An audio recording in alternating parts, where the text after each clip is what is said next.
All right.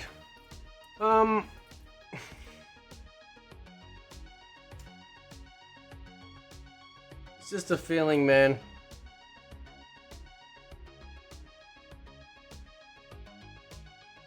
So we are very close to having the Combat Pack 1 done and dusted, thankfully.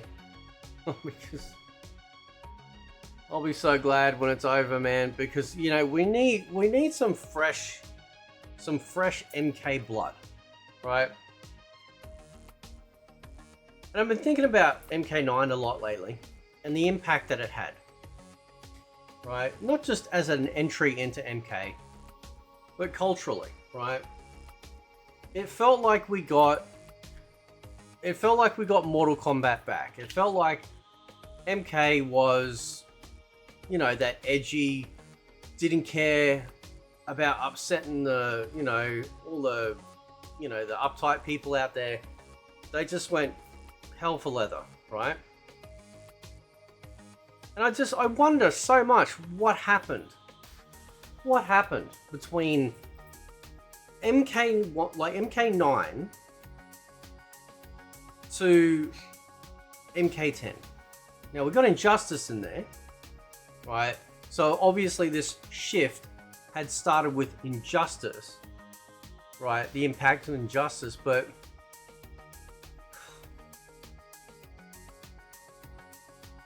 it's almost sad. Like this last sort of, you know, 3/4 of a year has just been, give or take, has just been just awful. As an MK fan, knowing what we've had, and then seeing what we got, and I always think to myself, well, how do you lose your way? How do you take a formula that was so reliable and fuck it up in almost every conceivable way imaginable, right? You get some bits and pieces shining through with MK1, like stage design. Some of the character designs are pretty good, right? But I look at, I'm looking at the gameplay right now in MK9, and I'm just like what happened, right? What happened to this series? Okay.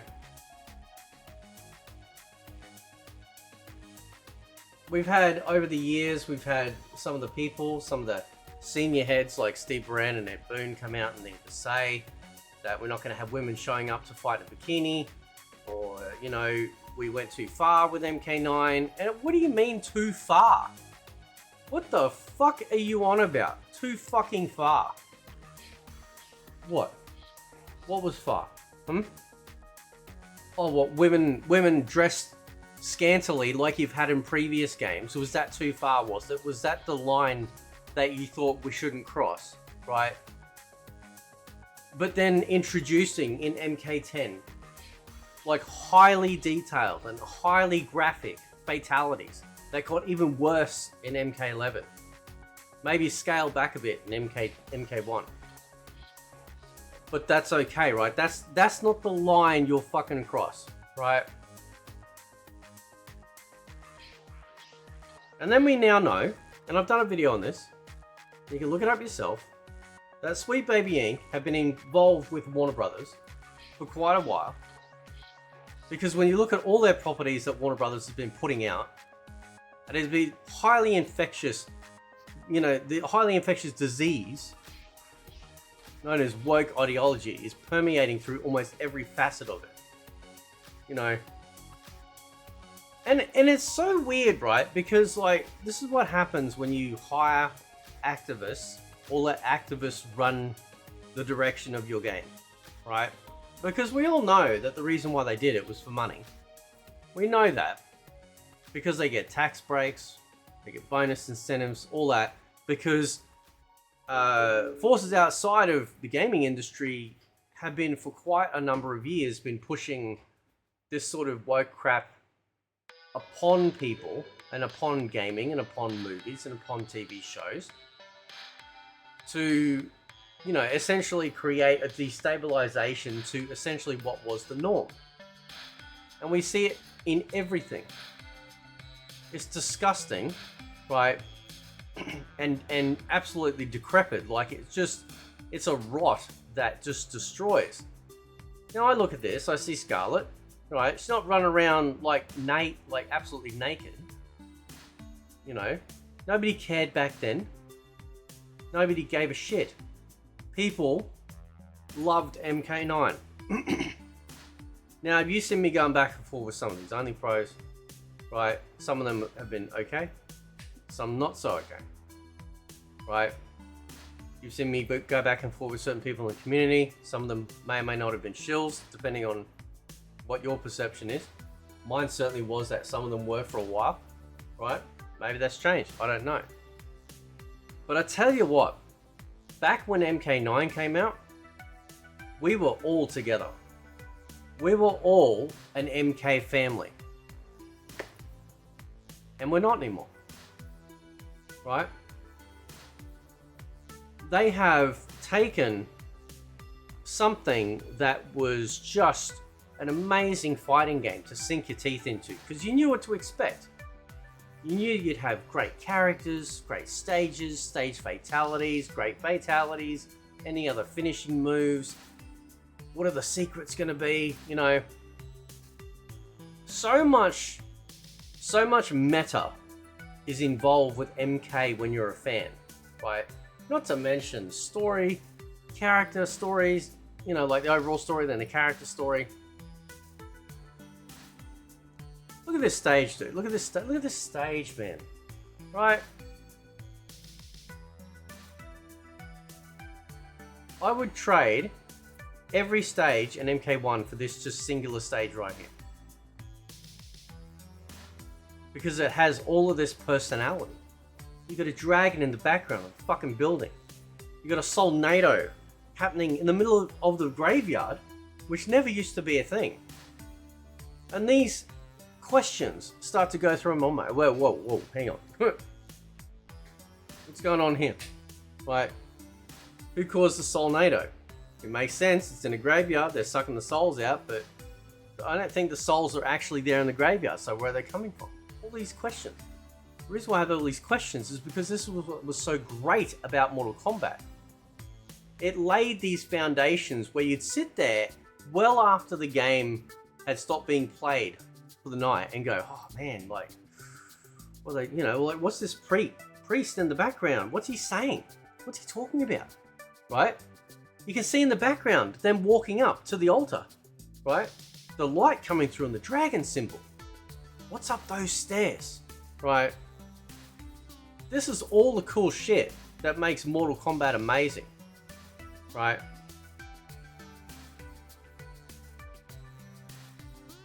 Who's responsible?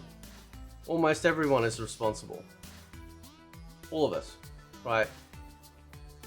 Warner Brothers, NetherRealm, anyone that didn't speak up loud enough, didn't speak up at all, you know. It feels like, you know, seeing like MK1 come out was kind of like, in a lot of cases, it was a lot of people's final nail in the coffin. Very, very close to me, but I still hold out hope that it might turn around. Characters like Ermac and Quan Chi seem to make it feel that way. I'm sure Takeda will be a blast as well, but still, singular entities I don't think are enough, right? Because there's just no Mortal Kombat in Mortal Kombat anymore. It's a boardroom game. A boardroom game, you know, like it just feels like this, you know, by the numbers entity that they've created with no personality, right? There's just nothing that screams, you know, what we all came to know and love. And because of the 6-year gap between Armageddon and MK9, when MK9 came out, it was, oh my god, you listened. You finally fucking listened. You got rid of the 3D shit. You went back to basics. You stopped fucking around with the stances. You kind of, you brought MK into the modern era, giving us a super move with the 3 bars, right? And it was just, it was amazing, right?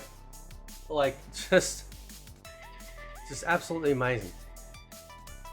And it seems like, you know, both along with the Mortal Kombat Arcade Collection, both that and MK9 got delisted.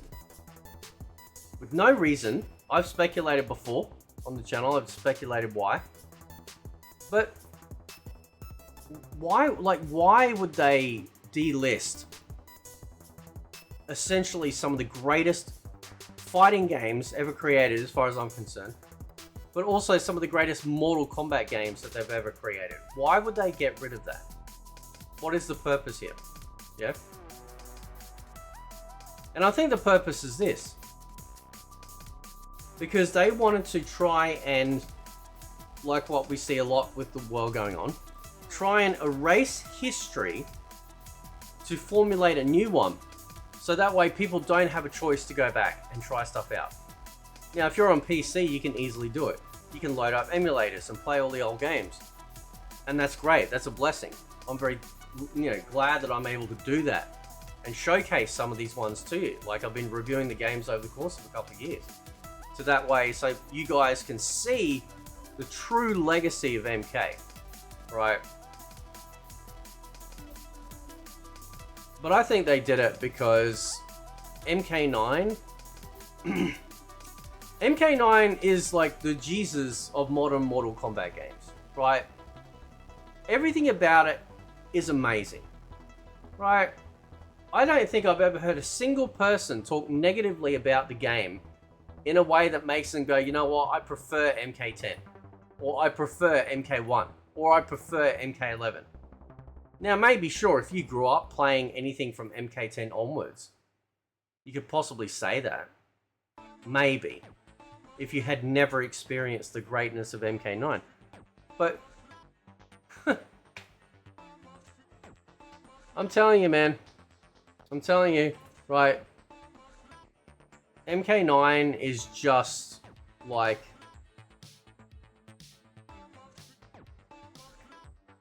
It was perfect Mortal Kombat.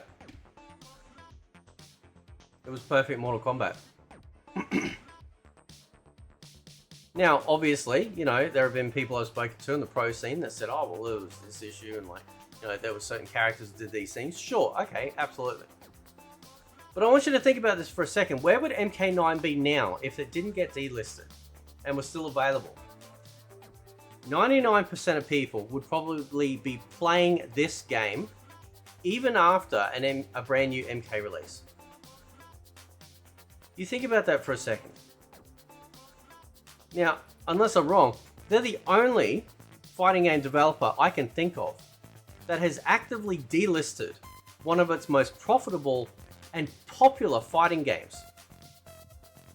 No one else has done it. Don't you think that's strange? Don't you think that's weird? Like, why would you get rid of something that was an absolute just money on the table situation? And the only reason why you do that is because you're trying to erase your history. Because you don't want people to see how great it used to be. And that you just have to get your servings the way that they decide to serve it to you. And it's sad. Because a lot of these people decide to talk about community. But I think that because of the way NRS is and the way they develop their games and what they have given us as just not even a fraction of how great MK9 is with their products, right? It has divided the community along with the, massive introduction of obviously esports to a competitive level, and there's so much fracturing. But this game was a uniter. MK9 was such a uniter compared to everything else that's come out since, right? Because if you played MK10, at least for me personally, there was a massive change in how the game felt, in how the game looked. I didn't care for the over-detailed fatalities. And that's where I noticed too that it started venturing into the horror slash torture slash overly gory themes, right? This game feels like a tournament still, right? This game feels like MK is still grounded in what made Mortal Kombat very popular. Of course, now, you know, in the Fortnite TikTok era where everyone's got to have all these different color skins and gear pieces, and you know, they just don't care. It's all about sort of that instant gratification, right? There's no care being put into the very creation of every single aspect of the game in comparison to what we got with MK9. I mean, look at this, dude. The Soul Chamber. Look at it. If somebody said to me, you could keep all the MK1 stages, or you could swap them out for all the MK9 stages, I would take every single MK9 stage in a heartbeat. And not just that, at least we know we get stage fatalities as well, right? It actually kind of makes me sad, to be honest. You know, it has been, like I was saying a little bit earlier, like to be there, you know, because I wasn't there for the launch covering anything with MK11 or 10, but being there for the launch of MK1 and the lead up to it and covering all the leaks and everything like that and getting excited for it, and then we end up with just one of the worst launches in Mortal Kombat franchise history of all time, and it feels like they've been scrambling to catch up.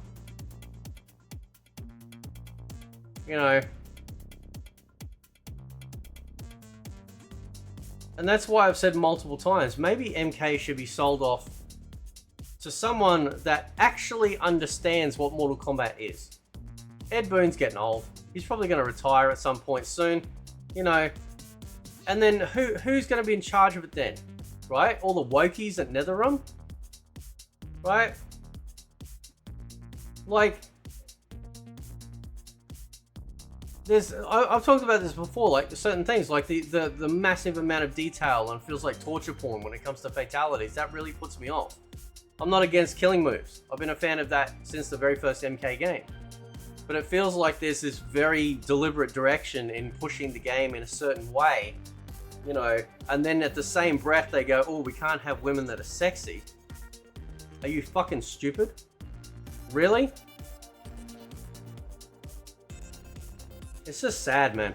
And I just hope that, like, when they announce, if they announce, anything to do with the MK1 story DLC, you know, certain characters that are coming, that it might reinvigorate stuff. Maybe, just maybe. I did a video, a couple of days back, titled, A Naga Could Save Mortal Kombat 1. If you haven't watched it, check it out. And in there, I talk about why I think having the inclusion of a Naga come back would be such a boon to Mortal Kombat. Because as long as they do it right, Onaga, the Dragon King, is such a huge character and a massive, like, you know, just entity to just include. It would be awesome, right? And that could very much sort of change not only other people's perception of MK1 moving forward, but also mine. It'll change the name when you know, if you bring out story DLC. Soft reboot the name to something like Mortal Kombat New Era. Or Mortal Kombat's, you know, the reign of the, I don't know, like, you can change it whatever you want it. Not call it fucking Mortal Kombat 1. Even that name alone is insulting. It's, again, to me, just to finalize, that there cements the idea that they wanted to absolutely reset and hope that people will just forget or sort of, or make people go, oh, this must be the first MK game, okay. Or, oh, this, you know, maybe some people are that fucking stupid, but like, very going, oh no, we're going to just wipe away our entire history with this game. And then moving forward, we're never going to have a Hanzo Hasashi as Scorpion again. Imagine that travesty.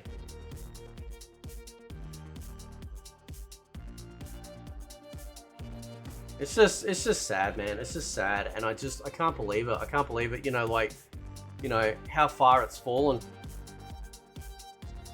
You know. And to be honest, I'll be honest, just to finalize further. You know, while I love playing other fighting games, and probably my favorite fighting game to play in the current day is Granblue. You know, because it's such a completely different style of game, completely different universe, you know, I have actually sort of been very heavily involved in learning more about it and the characters and stuff. Nothing holds a candle in Mortal Kombat for me. Nothing holds a candle to the memories and the experiences and the people I've met and the awesome games that I've played in the past. Nothing holds a candle to that. And it's like NetherRealm just don't care. They just don't give a shit, right? Because they hire people or push agendas that are completely alien to the franchise itself. And it pushes more people away than it does pull them back, right? Because I don't ever want to say I've outgrown Mortal Kombat. And I'm really hoping that I don't, because it's getting close.